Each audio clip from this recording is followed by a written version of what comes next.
Hey everyone, fellow composer Mike Phillips here with Museotech, and in this short video we're going to take a look at how to work with the brightness control, otherwise known as the light level.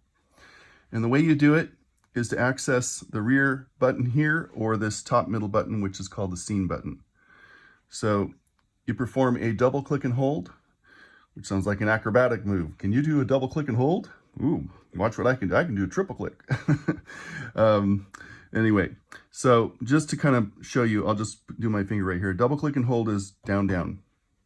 That's all it is. It's a sort of a fancy name for, the reason why it's called a double click is you're clicking, but I call that a click or a tap. So double click and hold is just down, down, and you don't let go. And you can actually do it with this middle button here, which is the scene button, or again, the rear button back here. So double click and hold.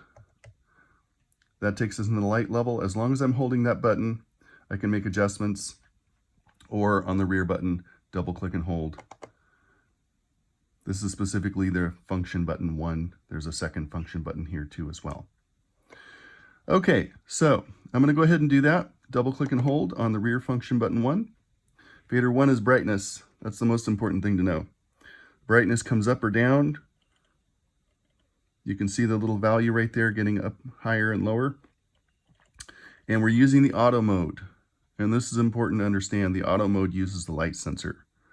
So the light sensor is going to automatically make the screen and the buttons brighter or darker depending upon the conditions in the room, the lighting. And so if you set it to roughly 0-ish, then that's the default setting. And the reason why I gave you the ability to adjust the auto is sometimes I felt like in the dark, the auto setting was still too bright. And sometimes if the room is really bright, you might feel it's too dark, right? So you can just kind of adjust the automatic setting here, and it will still get brighter or darker, but just in a brighter fashion or a darker fashion, if that makes sense. So that's the auto. And again, it's using this light sensor. And if you have it roughly 0-ish, then it's just gonna do its little thing. And I usually just kind of leave it on auto because I like the setting. I mean, the whole point of adding the light sensor was to give you the ability to have it get brighter or darker for you without you having to worry about it, kind of like a smartphone. Now, if I was to cover this up, I don't know how well you guys can see this, but can you see how the buttons they're almost flickering a little bit, but they're actually getting darker or brighter, and the screen is as well. And as I'm looking at the video screen, it looks like you can kind of see that. It doesn't always work so well just covering it. It turns out that the light everywhere just sort of still gets into it, but it works really well here. So that's the automatic setting for the brightness. And I'm going to go ahead and go back into it. Remember, you can use the scene button or the function button 1 on the back. So I'm going to double click and hold.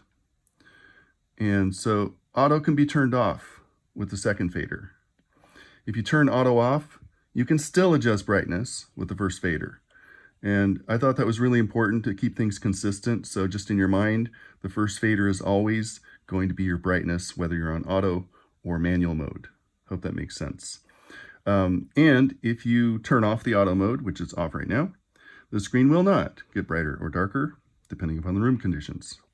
It will just stay at that setting, and it will be remembered if you reboot, turn off the system, turn it back on. Again, you can turn back on the auto here. And sometimes you can even see the difference just by turning it on and off. Okay, and then the third thing is the buttons can also be brought up or brought down.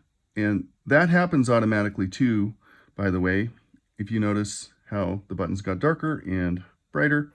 So the buttons get brighter or darker automatically as well, whether or not you're on auto. That's just to keep it simple for you. And finally, this third fader here will allow you to manually adjust the buttons, only because I found sometimes the auto is too bright for me. So you can knock down the buttons anytime with the third fader. And all of that is listed for you when you first go in. Again, if I double click and hold, the first screen tells you 1 is brightness, 2 is auto, 3 is buttons. And that's kind of the gist of it, folks. So hope you enjoy this short little video and have a beautiful day.